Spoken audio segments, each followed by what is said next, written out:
Assalamualaikum warahmatullahi wabarakatuh. Saya ingin membacakan tugas dampak kolonialisme pada masa Eropa. Dampak kolonialisme di bidang politik. 1. Daendels atau Raffles sudah meletakkan dasar pemerintahan yang modern. Bupati dijadikan alat kekuasaan pemerintah kolonial. Pramuka raja yang dahulu berdasarkan garis keturunan sekarang menjadi sistem kepegawaian. 2. Jawa menjadi pusat pemerintahan pada masa Eropa. 3. Belanda dan Inggris melakukan intervensi terhadap persoalan kerajaan, contohnya tentang penggantian tahta kerajaan sehingga imperialis mendominasi politik Indonesia. 4. Hukum yang dahulu menggunakan hukum adat kini diubah menjadi hukum barat modern.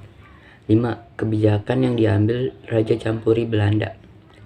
6. Perubahan dalam politik kembali terjadi. Jawa menjadi pusat pemerintahan, baginya menjadi wilayah prefektur. Sistem pemerintah di Indonesia merupakan warisan dari penerapan ajaran trias politika yang dijalankan oleh pemerintah kolonial Belanda.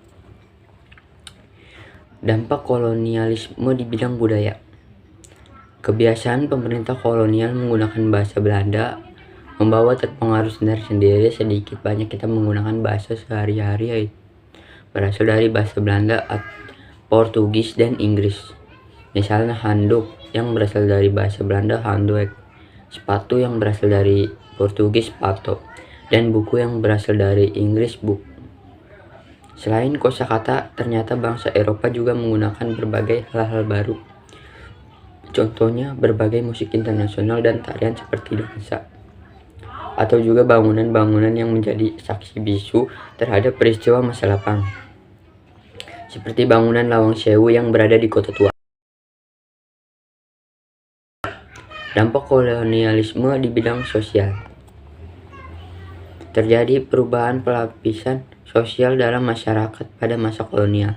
2. Terjadinya mobilitas sosial dengan adanya gelombang transmigrasi untuk mengaruhi tenaga di perkebunan. 3. Munculnya golongan buruh dan majikan karena didirikan pabrik dan perusahaan. 4. Munculnya elit terdidik karena tuntunan memenuhi pegawai pemerintah. 5. Pembentukan status sosial di mana yang tertinggi adalah Eropa, lalu Asia Tenggara, dan Timur, yang terakhir kaum pribumi. 6. Terjadinya penindasan dan pemerasan secara kejam. Tradisi yang dimiliki bangsa Indonesia menjadi sangat sederhana, bahkan cenderung dihilangkan. 7. Daerah Indonesia terisolasi dari laut sehingga kehidupan berkembang kedalaman. Dampak kolonialisme di bidang ekonomi. 1. Monopoli dan penguasaan suatu daerah, yaitu koloni, oleh penjajah menyebabkan terjadinya situasi yang tidak sehat dalam hal-hal perdagangan. 2. Perekonomian bergeser dari pertanian pangan menjadi industri perkebunan. 3. Monopoli perdagangan yang diterapkan oleh VOC mengakibatkan mundurnya perdagangan di Nusantara dari kancah perdagangan internasional.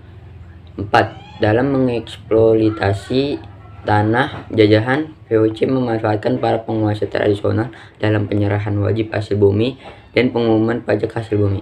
5. Penerapan sistem tanah paksa menyebabkan rakyat Indonesia mengenal jenis tanaman baru. 6. Munculnya kota-kota baru di sekitar perusahaan Belanda. 7. Dikenalinya sistem ekonomi uang bagi masyarakat. Dampaknya adalah dikenalinya sistem utang. Dampak kolonialisme di bidang pendidikan. 1. Munculnya golongan-golongan terpelajar di Indonesia. 2. Bangsa Indonesia bisa membaca dan menulis sehingga dapat menjadi tenaga kerja perusahaan Belanda. 3. Bangsa Indonesia menjadi tahu perkembangan yang terjadi di dunia luar. Itulah yang bisa saya sampaikan. Sebelumnya saya minta maaf bila ada kata yang kurang tepat. Wabillahi taufiq wal hidayah. Wassalamualaikum warahmatullahi wabarakatuh.